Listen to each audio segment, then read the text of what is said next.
get started. Okay. So, I'm Peter. This is my read setups and returns course. This is Drakknar. He's going to assist me today. Tell them about yourself, Peter. Tell about myself? Yeah. Well, I am 34 years old. I live in Bettendorf, Iowa.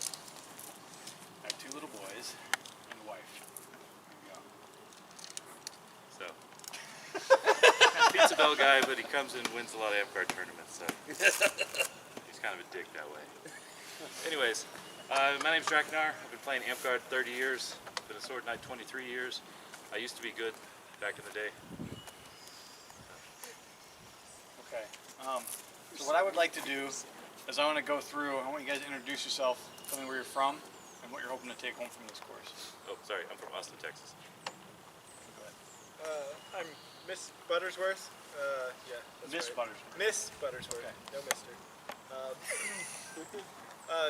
I'm from Springfield, Missouri. Not a lot of heavy sticks, so one of my goals out of SKBC is take some things back that I can actually use at the local parks and try to bring them up, as well as teach myself to get over some of the plateaus I feel I'm having right now. So.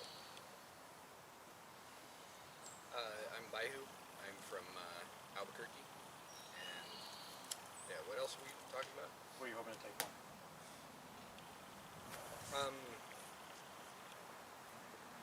From this class, I'm still working to make sure I'm not tracing and doing, like, if I'm going to counter-strike, I want to counter-strike, not trace. So that's still a thing. Okay. I'm KLT from Northeast Ohio. I'd like to maybe learn some new setups I can take back home for homework, practice, refine. I'm Fezzik from Baltimore. I've got a lot of 90%ers that I like with single stick, but I'm looking to branch out and open up so that I can keep moving forward and not get myself stuck in that, it gives me success. Let me just keep doing that and never learn. Sure. I'm Argon. I'm from Harrisonburg, Virginia. I'm trying to take the ability to have a better plan and be able to react to my opponent better rather than just kind of like, all right, well, this is what I'm going to do, and if it doesn't work, I'm just going to, I'm not really going to react. I'm just going to do my thing and back off. A little bit more precision. Okay. I'm Spaz. I'm from Baltimore as well. What I'm hoping to take home from this particular class is I'm having problems reading opponents that I'm not familiar with. It becomes glaringly obvious at this point. So I'm hoping to improve upon that and just work on some setups to, especially for opponents I don't know, to set them up in positions I want them in. Okay. I'm Handsome Jake. I'm from Canada, and my goals are very similar to that. Like I get surprised a lot by things. Like I'm not reading what my opponent's going to do, and I get very surprised and caught out very badly. So I want to work on that. Okay. I'm Sir Bard, I'm an archer looking to transition to melee in the best way I can. Alright. EXO, from Northern Virginia now. Just looking at a better macro perspective of what other people think about when they're fighting and looking to what I do. Okay. Inox from Maryland, looking to get a better perspective on what other people are setting up. Nanook from Southwest Ohio. I'm just trying to get better at single stick. Dermot, Pennsylvania, trying to just not rely on instincts, try to actually start strategizing while I'm fighting. Okay. I'm Paulo from Ohio. I'm just trying to pick up whatever you put down. Alright. Thane, Northeast Ohio. Just looking to improve that mental game. Nikolai from Ohio. Just trying to figure out what other people are seeing from me, maybe what I'm projecting, and then possibly correct or set people up to do what I want them to. Alright. My name's Ryosh, Central Ohio, and I'm looking to just be a sponge, soak up as much as I can. Okay. My name's Lowe's. I'm from Ohio as well. Pretty much the same answer, just looking to learn and observe. My name is Rentok. I'm from Central Ohio as well. I'm looking for tips and tricks on analyzing. I'm relatively new to it, and I want to increase that. Okay. I'm Thorson, also from Baltimore, Maryland. Looking at just trying to read my opponents better, not fall for what their manipulations are, but learn to manipulate them better. My I'm Sheridan. I'm also from Ohio, and I want to be less predictable. Okay. I'm Talis. I'm from New York City. I want to improve my single sword game, and I want to be able to bring back knowledge to my parks. Okay. I'm Thaddeus. I'm from Virginia, and I just want to learn like how to set up the stuff that I've got in my head so that I can do what I'm trying to strategize for. Okay. I'm Derek. I'm from Illinois. I'd like to know how to better incorporate returns into my. Okay. And Thrash from Baltimore, just looking to kind of get better at reading opponents mid-fight and maybe adjusting to people I haven't fought before. Sure. Okay. So a lot of you guys want to be able to see what's going on, read what people are doing a little bit better. Learn how to break your own repertoires, like what your high percentage, like what you do a lot, how to basically add more to it. And then some of you guys spoke about setting people up and how to like use it, see it, and abuse it, right? Am I missing anything else? Not yet, right? You wanna introduce yourself? Introduce yourself, say where you're from.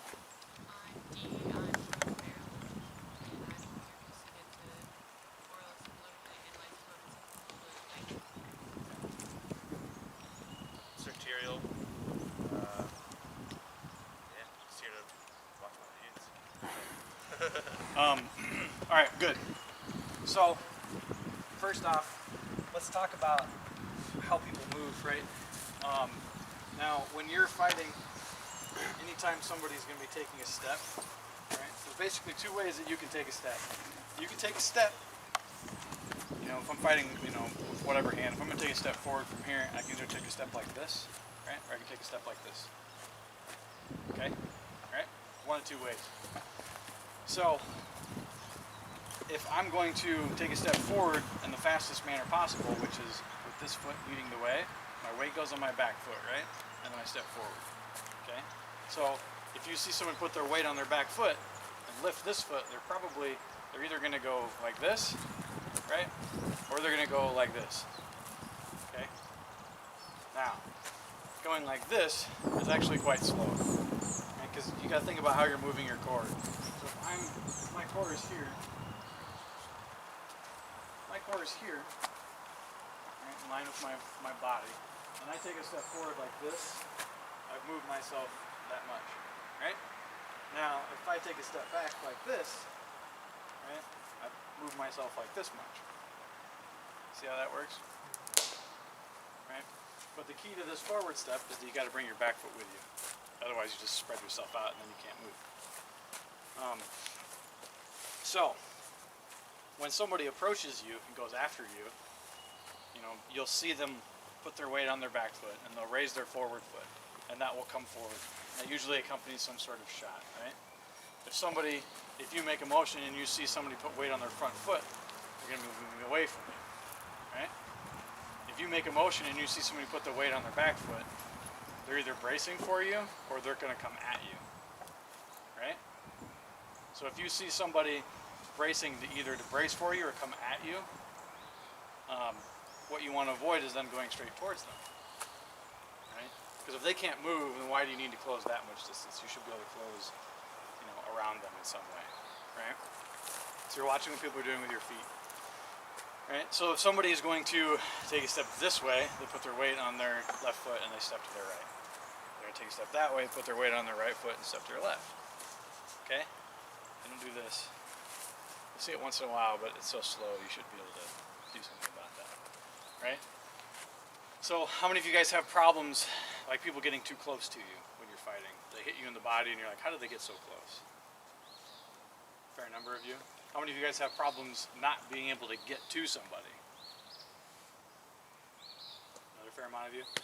What happens a lot is that if Drakknar and I are fighting and I take a step forward to fight him, and he is always constantly just too far away. His backward step is just too great for me to get to. You know, we can look at a couple different things. You can watch his feet for one. Watch where, like when he's stepping away from me and how far he's stepping away from me. But I also want to pay attention to what my feet are doing. If my feet are this close together, right? My feet are this close together, and I take a full step, and I'm traveling this distance. Right? If my feet are this far apart to start with, and I take a full step, I only travel this distance. Okay? Does that make sense?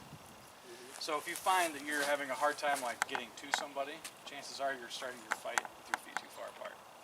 Okay? But so you really want to pay attention to what people's feet are doing. People's feet and their hips are really going to tell you what's happening and when it's coming. Okay? The vast majority of setting somebody up has to do with controlling your distance from them. Because the distance at which we fight is going to determine what he can actually strike and what he can't. Whether I'm right on right or left on left, if I stay this far away from him at all times, you know, he can strike my arm, but he can't reach my body, right? Until he gets closer. So if I can keep this distance from him, I can limit, you know, what his options are. He can't reach my body, so he can either go this side of my arm or this side of my arm. Right? Make sense? Yep. Some of you have had my classes before, you'll kind of start to see a common theme with a lot of these concepts.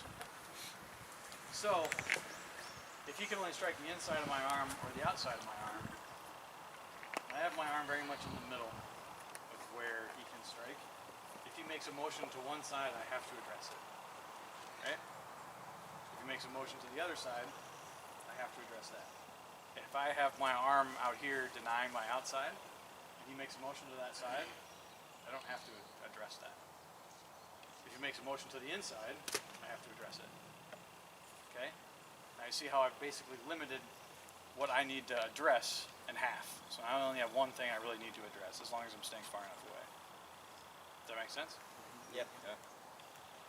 Right? So you kind of like figure this tolerance of when he strikes at me, how far out does my hand need to be to keep me safe? So if he strikes, my hand is here, and he strikes, he's hitting me. If I move a little bit further, he's hitting me. A little bit further, still barely hitting me. Now he can't hit me. Okay? So that's where my denial guard needs to start from. Make sense? Okay, so on the inside, my hand's here. Can you hit me? Can you hit me? Can you hit me? Now he can't hit me. And he's really reaching to try to get there. Okay? See that, how that works? Okay, so if I'm watching him and I'm denying my outside, I need to pay attention to his feet. I need to pay attention to whether or not he's going to come to the inside. Okay? So, what am I watching for then, since we just talked about how people are going to move their feet? What am I watching for to defend my inside arm? Read on the back leg, right? If I see that weight go on the back leg, like he's going to take a step forward, you take a step back. Protect my inside, you know, protect my body and stay far enough away. Weight on his right foot. Weight on his back foot. No, he's going to take a step right forward. foot for him to go sideways. Yeah, if he's going to go this way, yes, that's true. But I'm more worried about him getting close to my body at this point. So, like that makes sense, right? Okay. If he is going to also like try to come like extra deep on the outside, so he's going to take a step forward and he's going to go that way, his weight really has to go on his back foot to make that big lunge, right? So that's even more obvious. Okay? Now, so these are kind of like, I'm kind of building you a building block so that we can communicate for future parts of this class. If he's going to swing, all of your swings are going to come from your feet. When people swing a sword, even if they're all arm, they're still like rocking their weight from their back foot to their front foot, and it comes up and out, right? Even if you're like an action figure and you're going like this, it's very hard to swing and hit people. So you'll see a lot of people, really fast people, like they'll have these motions where their body does most of the swing, okay? So the feet are the first tell, your hips are your second tell, and then the shoulder, and then the arm. So, knowing that, since it starts in the feet, and it goes to the hips, goes to the shoulders, and ends in the arm, you know, what do people typically watch? What are you guys watching when you're fighting? I'm usually watching right here. Right which here? I'm realizing now is too high, I guess. What else? What else are people watching? Watch a sword. People watching swords. What else are people watching? Hips and elbows. Shoulders and elbows. Some people talk about watching people's eyes, right? Feet. Watch people's hips, right? there's a finite distance between the end of somebody's hand and their hip. Right? That doesn't like get smaller and it doesn't really get longer. Other than like a little bit of like body contortion you can do, right? So if you're watching, if you're watching their hips and their feet, you know, you kind of like peripherally need to take in what's going on with their arm and their shoulder. But if you're watching their feet first to watch how they're gonna move, especially if I'm like this far away, you can't quite really reach me, unless I have my arm out and then you can reach me. You know, if we're this far apart, and I'm watching his feet, you know, and I'm already farming and he's gonna make a motion. Whatever motion he makes, if I watch his feet first, that's the first thing that I'm going to need to see. Right? And then that force will travel to his hips. If he swings straight down, right, his hip's going to travel forward with it. See that? Do that again. Right? He's going to swing to the outside. Right? His hip travels towards the outside. It makes kind of like a circular motion to travel through the outside. Right? He swings to the inside, his hip moves towards the inside. Because your hip is connected to your shoulder. Right? So the motion that his hip is making is going to be your tell as to which direction his arm is going to want to go. It's not very often that somebody is going to go like this and then swing like this. Right? You might see that, because it's going to be like something like that. However, if you're watching, right, this tip of this sword is going to travel from here to here, okay? Right? Conversely, if he's coming here, right, so the hip is traveling towards it, or here, hip's traveling towards it, and the sword's actually traveling this way, right? Towards that, right? The hip's going to go towards the swing. Okay? Alright, so. What? Huh? You said unless your name is Gio. Yeah, then you should feel like this. Okay, so, another thing that I think is very important that I've done in a couple of my classes this weekend is a really, really simple drill. A lot of people think that they maintain distance and control distance a lot better than you really do. So, if we both hold up our swords, we can hit each other's hands, right, at our max distance. He's trying to hit my hand. Now we're right at like hitting each other's hand, right? So we kind of mark that. You pay attention to where this is like, on my hand, right? If he takes a step towards me, I'm going to take a step back. There, he stepped a lot closer towards me, right? So do it again, right? So he takes a step towards me. Now I need to adjust to that big step that he took. We're about the same, okay? Now I take a step towards him. We're about the same. All right, he stepped away really good. And then we do it again, right? So he takes a step towards me. Go ahead. All right, so now we're about the same. I'll go for you then. All right, so he stepped quite a bit further away from me that time. So part of that is he jumped like as I was jumping, which is fine. But if you really want to maintain, you gotta feel for how far they're going. Okay? So I want you guys to pair up. I want you guys to do just that. Work on maintaining your distance from somebody else, and make sure you hold up your sword. You're not even trying to hit each other. You're just seeing how far distance between each other is staying. This boy over here didn't even hear himself fighting. No, he's answering questions. He was trying to like Bruce Buffer. All right, bring it back in. Bring it back in. Okay. What did you guys notice when you first started that drill?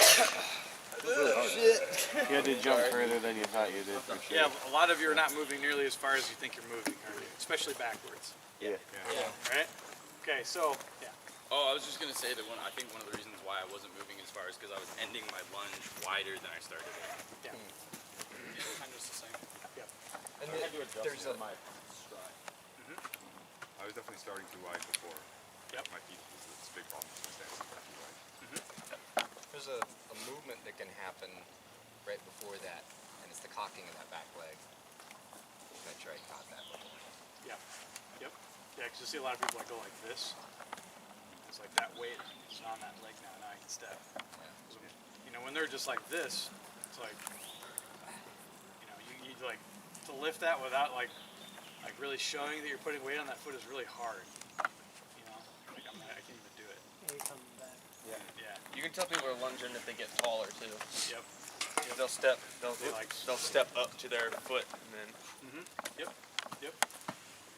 Anything else? You guys notice anything else?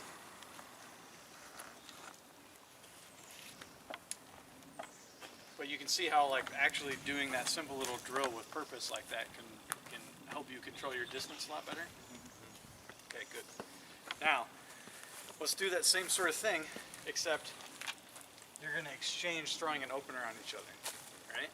And that opener is meant to accompany a fake, okay?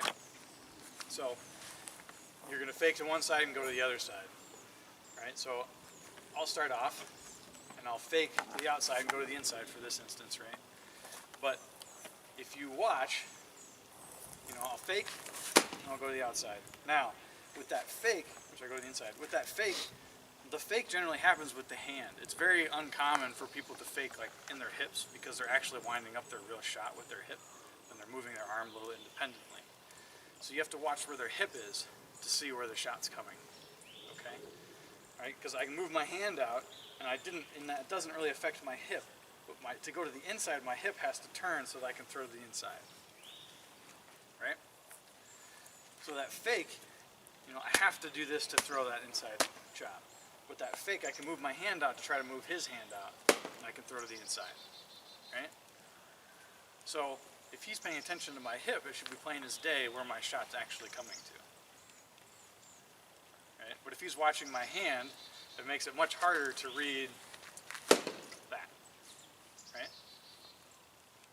Okay, does that make sense? Oh yeah. Right, no, so I'll do one, you know, where we'll start off at our proper distance where we can both get to each other. And so I'll take a good step and, you know, like, right? So he blocked my outside. It's great, right? Were you faking inside or something? Yeah. Okay, I didn't see it. All right, so then he would make a go, right? So, same sort of thing. He made a motion inside, you know, but his hip very clearly came to the outside, which is what I ended up following, right? Okay, and the more distance that you keep from them, the more time you have to react to somebody swinging at you, because they have to travel a further distance with their sword. Right? So if you maintain that distance properly, like we just talked about, right, then you're going to be in a little bit better shape. So throw fakes, throw basic openers where you don't even throw a fake, you know, do those sorts of things, and just see if you can watch the hip, if watching the hip is going to help you start to see those things a little bit easier and faster, and be able to translate that information quicker.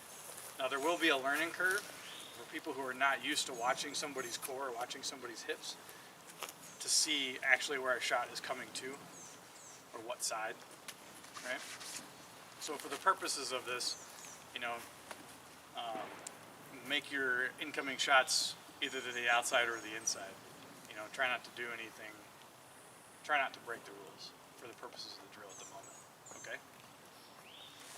All right, so pair up with somebody you don't know and I'll know you, have some fun.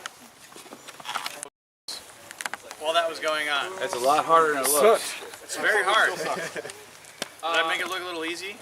Yeah. Okay. Well, you can only process so much at the same time, so trying to process something new, watching something new while dealing with a fake or something, trying to get them to move one way, it's a little much at first, but I see a lot of, you can work that into intervals, you can work that into, we were just talking about a lot of different ways to incorporate that into some kind of training regimen that would be very beneficial. Right. Anyone else notice anything? I found that, like, when I was paying proper attention to the hips, like, my block was already on the correct side. Like, I didn't have to think about it. Yeah. That's what I was going to say. I watch up here and let the peripherals watch the shoulders, essentially, which is a good early point to not watching the hand. But when you watch the hips, you're getting that even before. So the whole, you know, quick fighter thing, you're reading earlier, so you can be that even quicker. Yeah, it was great. Even though they fake to an outside, their hips still going to the inside to set it up for that inside shot. So hips don't lie, right? That's right. I had it right. Who knew? That's right. Anything else? Anyone notice anything else? Yeah? Okay. The other thing that I want to point out, if somebody is traveling, like the hips are going to change in how obvious they are as to how it is going to directly correlate to how much somebody's going to try to reach outside. If somebody is closing distance on you in a very straight line, their hip is going to be a lot less like showy as to which side they're going to, because they just don't have the space to really reach around outside, right? If I'm going to throw like a straight, if I'm going to close as much distance as I can but still go to the outside, you know, I'm still going to be doing this, but my hip turns out, but it's not nearly as much as if I'm doing this, right? Does that make sense? Yeah. Yeah. So, Talking about like the coil? Talking about how it's like coils kind of thing? yeah. Got it. Yeah. So that's going to help you determine as well, like which direction people are going, right? Now, what you can do to really mess with people, is you can do things like, you know, even though my hip is still going to tell them where I'm going, you know, if I take a good step outside, you know, even though my hip is going to tell them I'm coming inside, my initial step being opposite of that, right, makes it a lot harder to see that, okay? Or vice versa, if I come in and I do this, right, even though my hip still has to turn out so I can throw that shot, my initial step being the opposite of that, especially if I accompany it with like, you know, like a fake to the outside as I'm stepping in so I can throw. You know, that helps. You can really manipulate what somebody's guard is doing and what they're thinking, even if they're not consciously looking at your hip, right? So you can break off and do that drill again and do that same sort of thing, but we're going to move forward because there's lots of things to talk about, all right? Now, I'm going to talk to you guys a little bit how you should actually be defending yourself. Now that we can see what we need to see to defend ourselves, let's talk about where your hands should be, okay? Now, like we talked about before, there's like that tolerance for the outside to the inside, right? You've got this defensive box. It's from the top of your navel, or the bottom of your navel, like to your nipple line, right here, this box right here. Your hand is going to stay inside this box pretty much at all times. Your ability to go like this is much, much faster than your ability to go like this. Okay? So, if he swings to my outside, I'm going to move my back shoulder away from the incoming shot. Back shoulder. Move away from the incoming shot. I'm going to keep my hand stays in pretty much the same place in correlation with my shoulder the whole time. Right? If he goes to the inside, right, my back shoulder moves away from the shot and my arm stays in the same place in comparison to my shoulder. Okay? This does two things for you. One, it's much, much, much faster than moving your arm. If you find yourself going like this, calm down, think about keeping it in your box and moving your core instead. Right? That's much, much easier. Okay? The other thing that it will do, that when we move on to, so now I've seen where, you know, I've watched what he's doing. He's going to throw to the inside, and I've seen it, and I block it. Because I blocked it with my core like this instead of my arm, in order for me to hit him, I have to bring my arm back out and strike. Okay? Now if I block it using my core, the motion to strike now becomes this. Right? And we just established this is much faster than this. Plus, basically, you can be doing two movements at the same time. Yes. Yep.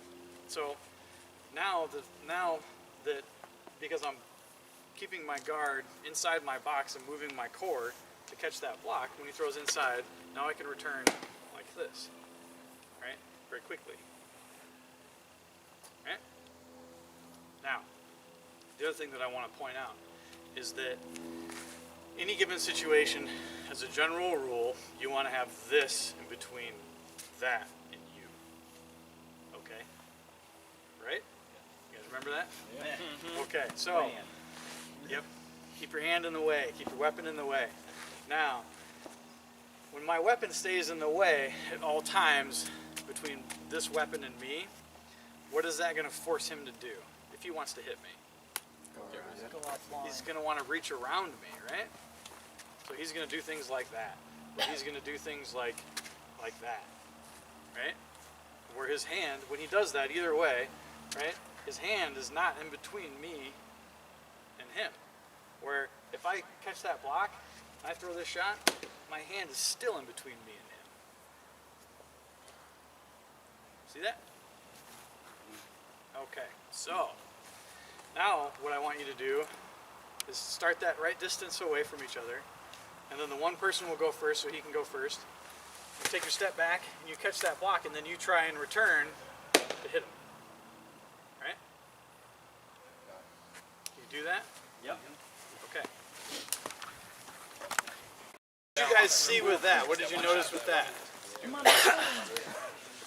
How many of you, once you threw your shot, you didn't pay any attention to what that other person's hips were doing after they blocked your shot? At first. The first few matches. It's hard to see it because what are you trying to do? You're trying to hit them.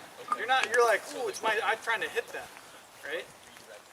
It's really one of the cool things though is when you blocked it correctly, not only was your hand chambered to throw, but your hip was coiled and chambered. So like that return was powerful and really quick and succinct. Yep. That's why it's important when throw, the shot's not over to your back and your guard. That is not true. Really? That is not true. I'm a big advocator of when you throw a shot, I leave my shit in his shit. I do not return to guard. Okay? Return at any given point. Point your sword straight at. Okay, so in order for me to defend myself from him, and my hand is this close to my body, in order to defend this side, I have to be here, right? And to defend this side of my body, I have to go from here to here. Okay? So I've traveled like this distance, which is what, 12 inches, 11 and a half inches? Straight at me again. If my arm is fully extended, and I have to defend myself to this side, it's this far, right? Now, if I have to defend myself against this side,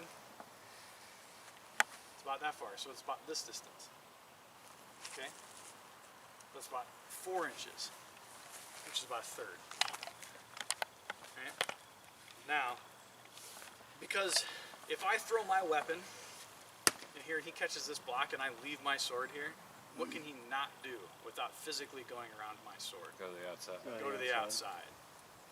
Right? If I go like this and then like this, what can he do? You moved your sword out of the way so he can go to the outside really easy. Right? So if I throw my thing here, he has really good access to inside, right? Well, not really, you just have to turn your hand up, Well, that's right? true. I can defend myself, but that's like his best option. Oh, sure. Yes. Right? Is to go to my inside. Right? Now, if I throw this, and I know that, so I either throw it in a way that my hand is in the way already to defend my inside, or I throw it and turn my hand. You know, it's extremely hard for him to go to the outside, but this hand's already on the way on the inside. What does he have? Not a lot. He can go for your He has to go down. So inclined, but I mean, he's going to have to really reach and leave. But he's going to have to go really far. He's going to have to deep. reach. Yeah. And now what does that mean? It's going to leave him open really bad. Right, because his hand... I gotta move my sword out. Yep, he's got to move his sword out of the way in between my weapon and him. And you get the inside lane. And I get the inside lane. That's just a safe shot all around. Shots Well, over it's are fast. Yeah, but where did I go to begin with? It's traditionally not safe. Right. Outside. Outside. Right? Your hand position is where he throws that. That's right. So, if I throw to the outside and I do this, right, he's got a really safe inside shot on me. Okay? So he's probably going to throw inside. He's going to take my arm, right? Now, there's basically a very common theme in a lot of my teachings that the more dangerous you leave yourself, the more consistent their return is going to be. So if I throw like this, he is almost 100% going to take my arm on the inside, right? If I throw like this, it's a little less sure if he's going to go for my inside lane. If I go like this, chances are very low he's going to go to the inside lane, but he might go to the outside or he might try to reach deeper on the inside, so it becomes a little less certain as to what he'll do, right? So you kind of want to leave somebody something just juicy enough that you can defend yourself against to convince them to go for it. Right? As long as you have the proper response. Well, right. Well, of course I'm going to have the proper response, because why would I have opened that way otherwise? Right? Because I opened, I told him where to come next. Right? Does you all see how that works? Yeah. There's some really simple things too. If you swing high on somebody's weapon, above their weapon, they're generally going to come underneath, right? Because your weapon's in the way to go over top of it. If I throw lower than his weapon, he's generally going to come over my weapon because my weapon's in the way for him to go under it. Right? Simple. Yeah? If I throw to the inside of his weapon, he's generally going to go to the outside because my weapon is in the way. If I throw to the outside, he's going to go to the inside because my weapon is in the way to the outside. Right? I mean, that's pretty simple stuff, right? This is in the way. Where does that leave him? What options does that leave him? Right? If I throw these shots in a way, so, if I throw him this shot here, right, he's got extremely good access not only to the outside, but also to the underside under my hip, right? So chances are extremely high, because that's very dangerous, that he's going to come underneath my hip with my arm, right? Yes. Right? Yes. So when we're standing this close, he has two options. He can go to my arm real easy, or he can go to my hip real easy. If I'm this close, he can't reach my hip anymore, so now it's really obvious that he's going to try to go for my arm. If he takes a step forward, right, I have to maintain that because I can still need to limit where he can go to. Right? So, because I open in a specific way, I'm going to dictate to him what he needs, what's coming. What is coming towards me. I've dictated to him what I want. Okay? Now what really gets tricky is if he opens on me, right? He's opened on me, right? Now, let's break this down. He's opened on me to the outside. And he's given me a lane, but not a great lane to the inside. Okay? Now if I really want to hit him, I can get around that, but now I've moved my hand out of the way. Right? So what I might do instead is, swing to his hand. Now, I've swung to his hand, and my sword is very much in the way of the outside lane here. Right? See that? If I swung this like this, he's got, he can go to the outside, but he can't go to the inside. Right? But like this, I've given him access to the inside lane, which is probably where he's going to go. Right? So because I haven't been too worried about actually trying to hit him on my return, when he throws that outside, and I threw, to his hand, and maybe a little step like this, now he's like, all right, well, that inside lane's mine, that's what I want, right? So, then all it would take for me is to identify that, and now that I'm ready for him, he's going to come to that inside lane, and it's a very easy thing for me to get him.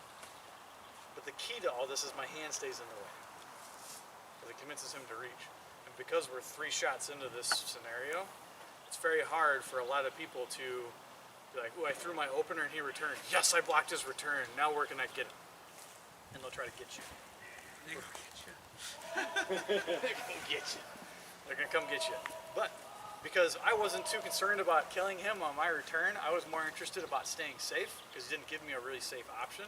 So I just gave him a safe return to give him what he thinks is the best option for him, which is that inside lane going at my body, which gives me a super safe option, right? See that? Yes. Does that not make sense to anybody? Makes perfect sense. So why don't you guys already all do that?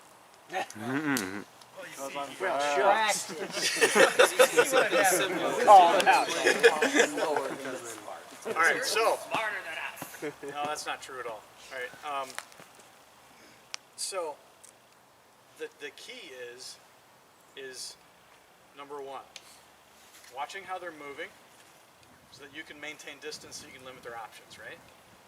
Number 2, you're watching where their hip goes so you can identify where the danger's coming and you can defend yourself. right? And number 3 is what? What lane you want them to come into? Well, blocking correctly, but yeah, but surviving, yeah, is It's the lane you want them to come into. Where you're going to block to know where they're going to come into. That's part of it. But what's before that? I guess creating juicy opening. The safe return. Keep your hand in the way. I thought we already said that, but okay. Well, you can block and then you can return, but a lot of people return and they don't keep their hand in the way. They bring their hand like out here, or they go like this. He's like, "Ooh, it's my time to return." Whoop. Right? You keep your hand in the way. You force them to go around your hand.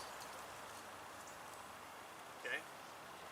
You know, that used to be, and I used to speak about it a lot, but anymore, the more and more that I have progressed in this theory, it used to be that the outside is no man's land unless you bring your heater with you. You just don't go out there. It's cold outside, right? Like, because this is a dangerous shot, right? But if you can throw it in a way that you keep your hand in the way of their weapon, there's nothing wrong with it, right?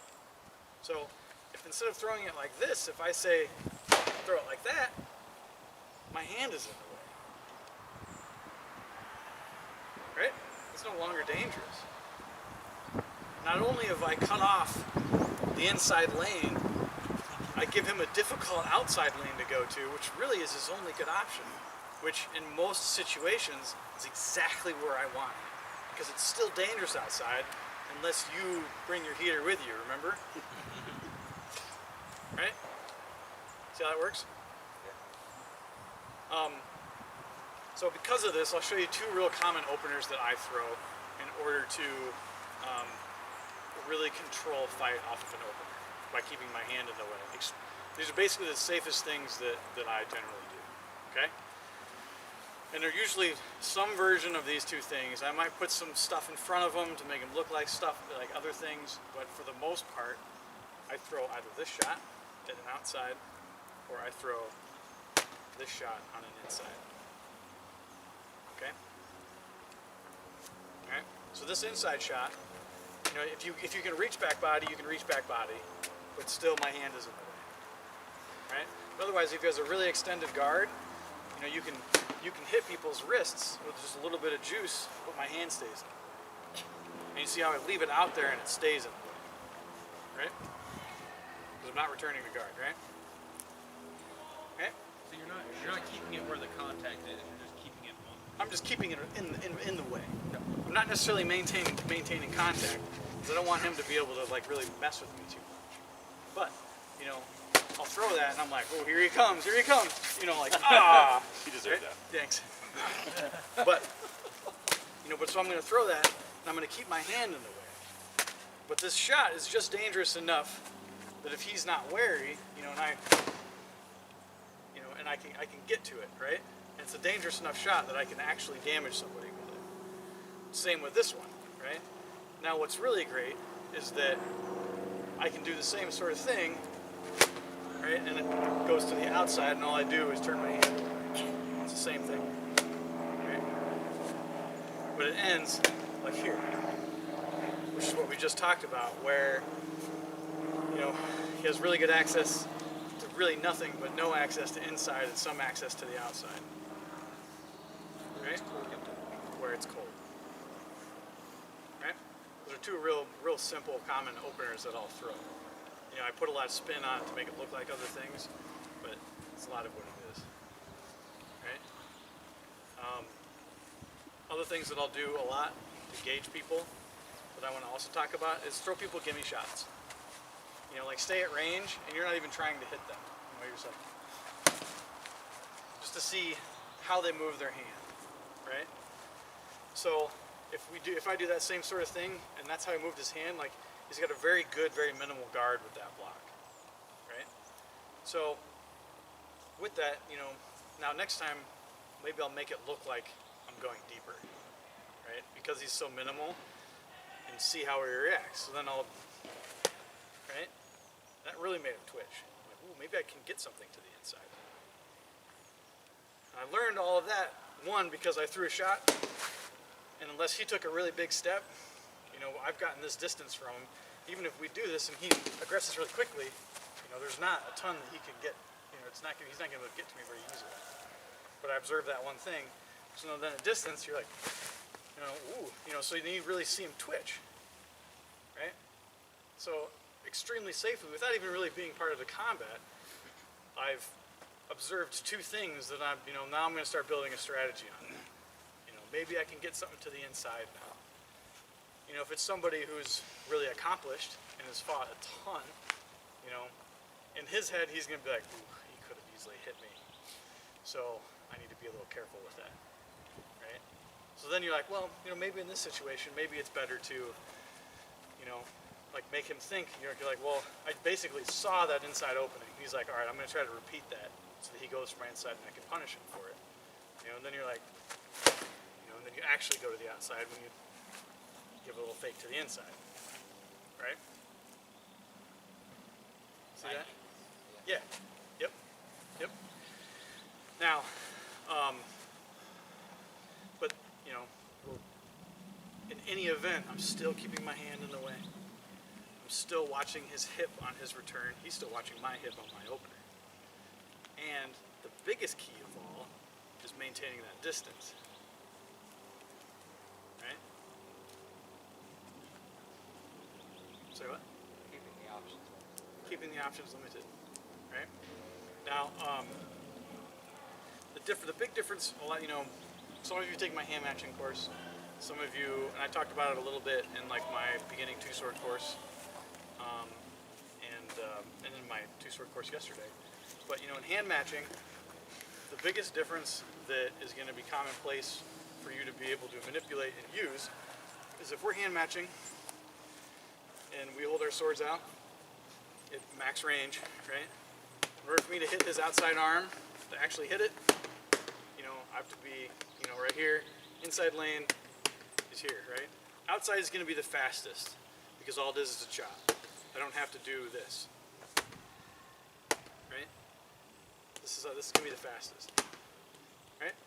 This is a little bit slower, but I still have that reach when I can reach to the outside, which means he can hit my outside or my inside arm. In order for me, just stay where you are. In order for me to get to his body, you know, I need to now travel just like this much closer, right? So from like here, where I can reach his arm and his arm's extended, to here, right? Which means he can hit my body. So which was what, like a 6-inch difference thereabouts, maybe 7? 8. Yeah, 6 to 8, yeah, something like that, depending on who you are and what you are. Let's put it right here. If we're right on right, the fastest thing to hit is the inside arm if he's extended. We're both extended, fastest thing to hit is the inside arm. Okay? I can't quite reach the outside arm yet. A little bit closer, now I have access, easy access to the outside arm. About an inch difference, right? Another inch, now I can hit his body. Yeah, so it's like 3 to 4 inch difference between the ability to damage somebody to the ability to hit their body. Right? So if you're hand matching, you have more of a cushion to be able to limit somebody's options where they can't touch your body. Right? Does that make sense? Yeah. Okay, so what I want you guys to do is I want you guys to just do some sparring. Okay? I want you guys to watch what the other person is doing. I want you to form a plan when you open. You're like, okay, so if I throw to the outside, where do I want them to go? To get them to go where I want them to go, where does my hand need to be? What option do I have to give them? There's this game of tolerances where the more, you know, like I said, the more juicy you make something, the more obviously they'll go there. So where is the breaking point? How much can I defend myself while still making them go where I want? So you want to do them single sword or full combo? Single sword. Single sword.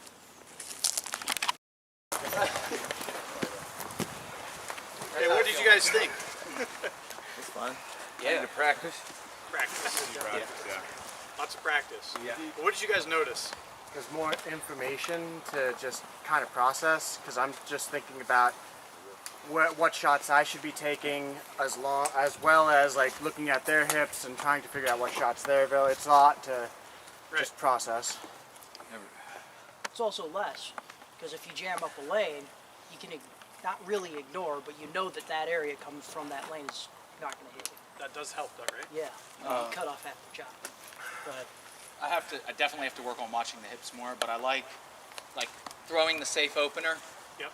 And then keeping my shit and their shit allowed me to not only cut off a lane, but after a while I was able to play with it, and you can kind of pump some fake information in there. Like if I throw that safe outside, I can kind of hand pump, and they have a tendency to think you're going to want to try to go back inside, and then you can just continue with the pop while staying safe because you're keeping your hand in there. Which I really liked.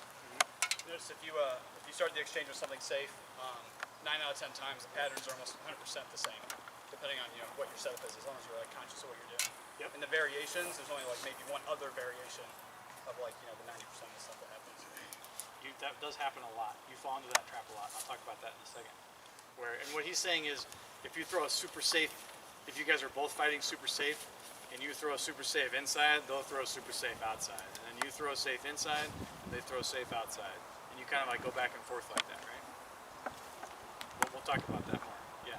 I found that my range control was improved because I was watching the head of their feet, so I didn't get some of those explosive openers where they come in at you real quick. Yeah. I was able to back away from those quicker, which obviously increased my overall defense, which was great. Good. I found once you had those safe openers, you could start playing around with them, tweaking enough to leave certain areas open that weren't intentionally left open. And you could say, oh, they're going to hit that, and giving them false context to where, oh yeah, you made through swing for that the first time, but the second time I'm going to come in and change it real quick. So it's quite fun to play around with those variations, like you said, the different variations of throwing those safe openers to get them to do different things, because you'll get stuck in the trap of safe inside, safe outside, so you have to tweak it to where you give them something different to throw than that safe outside that they think they can get. Right. A lot of times the natural reaction to a safe opener is for your opponent just to back out. That happened a lot. Sometimes. So what do you got to do then? Either close or make it a little juicier for him to swing back.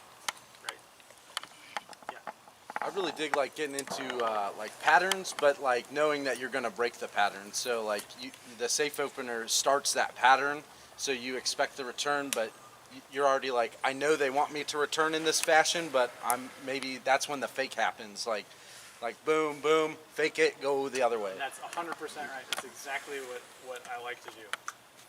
And because I know those patterns so well, I don't have to think too much about it. Right?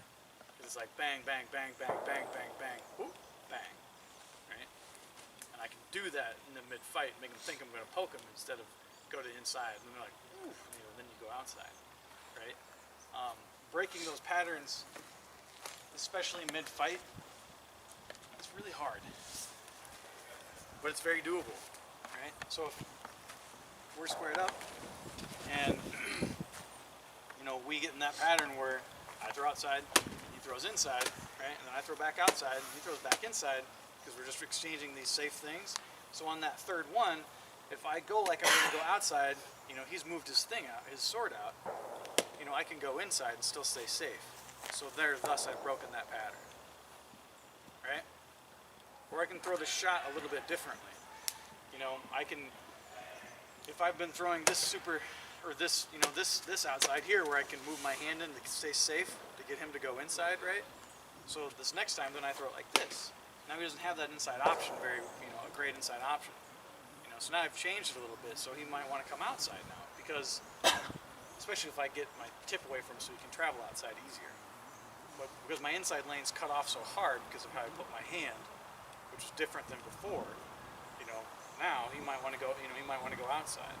He might want nothing to do with it, but in the heat of the moment, when we've already exchanged 3 or 4 swings, how often are you 3 or 4 swings into something and somebody's like, yeah, that's not safe. You know what I mean? Yep. The further into a fight somebody is with you, the more on autopilot they become, and the more oh shit, oh shit, oh shit, oh shit, oh shit, yes, blocked, oh shit, oh shit, oh shit, oh shit, yes, I blocked it, yeah, oh shit, oh shit, oh shit, oh shit, oh, I blocked it, right? The more their body and their mind kind of falls into those patterns, and it's much harder for them to take a conscious thought and implant it in the middle of the fight, right? Make sense? So what does that mean you guys have to do? You guys have to practice enough that you can do that. And you have to consciously make that effort to try to impose that. Okay? The other thing I want to talk about is when somebody has a shield. Two-sword, you can still watch their hips really quite easily because they don't have that thing in the way of seeing their hips. When Drakknar's lined up, his shield is, not only is he fighting with this foot forward, so this hip, the weapon hip, the dangerous hip, is what I got to pay attention to still, right? Not only is this leg in the way, but the shield is in the way. It's harder for me to see that. Right? So I need to compensate for that somehow. Because now I have to watch. Right? Now I have to watch really where the shot's coming from, like the shoulders. If I can see the hip, that's great. But now I have to pay more attention to the shoulders because I can't see the hips very well. So what do I got to do then instead? What can I pay attention to still? Feet. The feet. What are the feet going to allow me to do? See where the weight is. See where the weight is so then I can anticipate what? Which direction it's coming and what? How close he's moving. How close he's coming towards me. I can figure out range still, right? Now my range has to be extremely on point. For one, because I only have one weapon against his board. I don't have a board. But if you have a board, you can still watch their feet. You can still manipulate their range really easily. I can't see that hip very well. So I need to stay far enough away so that I can get him to do something unsafe. Because I still want to keep my weapon in between his weapon and me. And if I can get him to reach for something outside of that while still staying safe, I can kill him. Right? But the only way I'm going to be able to do that is if I can limit his options. The only way I'm going to do that against somebody really good is limit his options by staying far enough away that I have a good chance of defending myself. Right? Right? And if I stay too far away, he's either A, not going to swing, or B, I can't hit him back. Right? No. Hit him back, Bruce. Bad. Real bad. Does that make sense? Any questions? Have any questions or comments? Does anyone want to see anything specific that I haven't covered that you were hoping I would?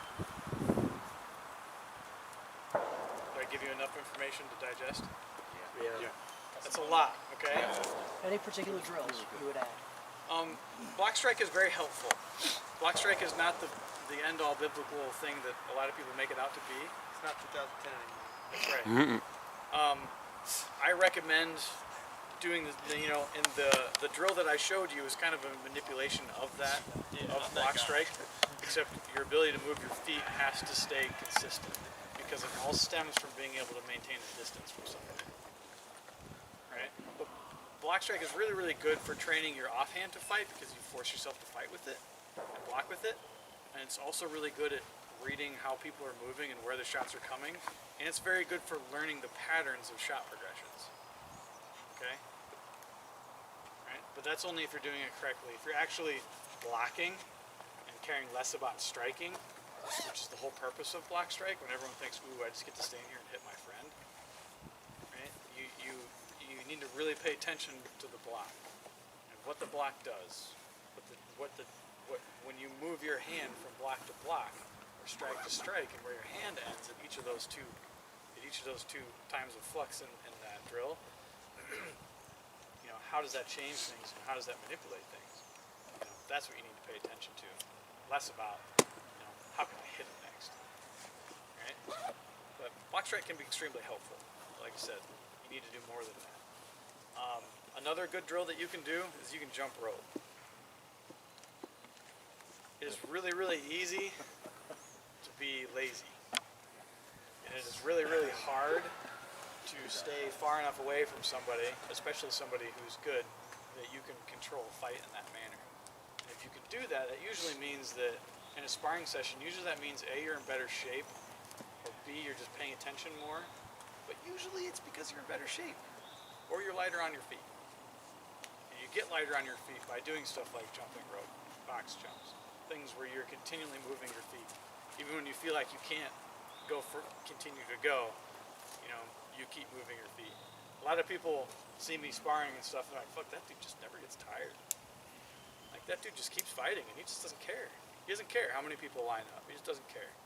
You know, I fight somebody 15 times, and they're like, man, I'm beat. I'm like, that's it. Come on, let's go.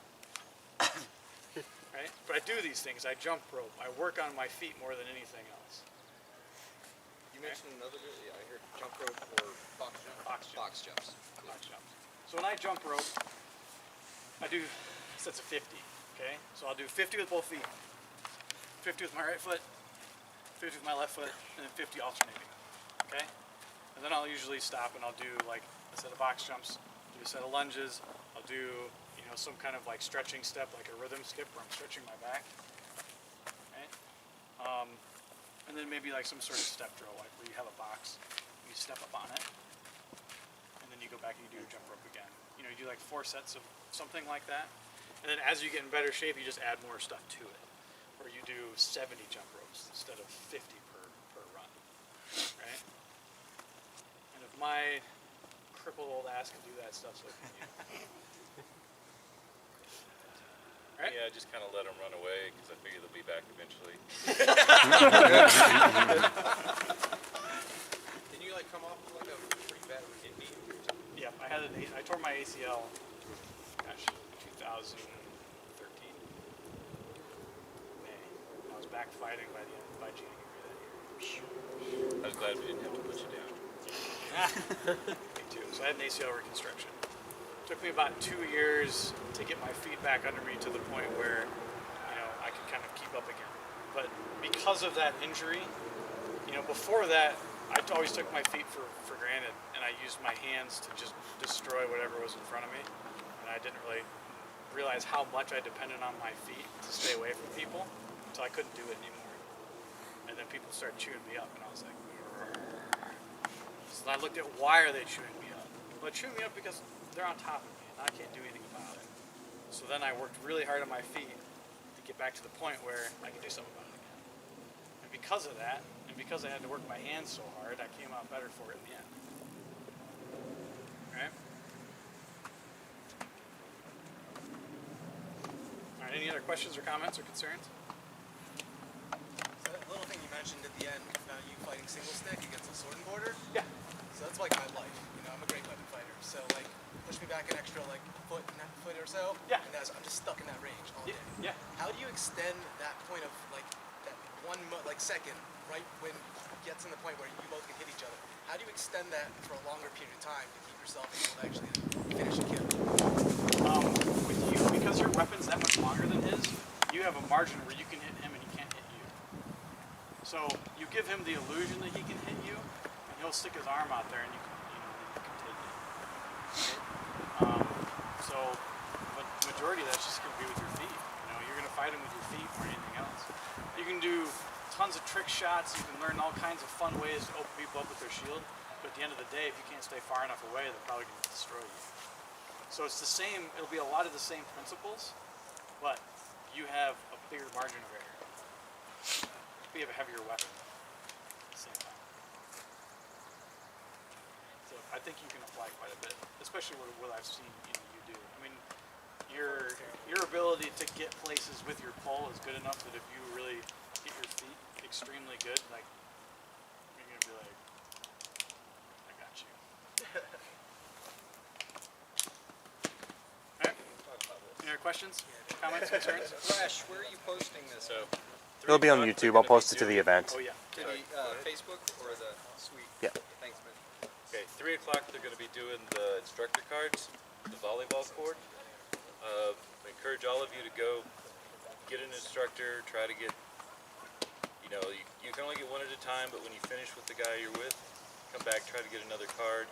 We generally do like 10 rounds or something with each instructor. It's 6. I tried one of Thank God. at a time. It's 6. Because 10 was bullshit last time. Anyway, so you'll probably be able to get a couple instructors if you hurry through it. 6 sessions? I think there's 6 cards, yeah, per instructor. So the whole thing's supposed to last an hour. Are you saying you're gonna put it on Facebook? It'll be on YouTube. Put it on YouTube and then just link it? Yep. Cool. Thanks for reporting. Thank you, Peter. Thanks. Thanks for coming. Participation is great, guys. Yeah. Good job.